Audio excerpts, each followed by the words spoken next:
ইব্রাহিম আলাইহিস সালাম একবার আজরাইলকে বলছিল, মালাকুল মউত আজরাইল, নাফরমানের জান কবজ করবার সময় তুমি যেই চেহারাটা হয় তোমার, ওটা আমার একটু দেখাও।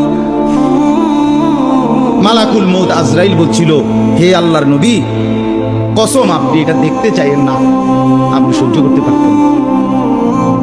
ইব্রাহিম আলাইহিস সালাম বললেন, না মা আজরাইল, আমি এটা দেখুমই, তুমি আমারে দেখাও একটা।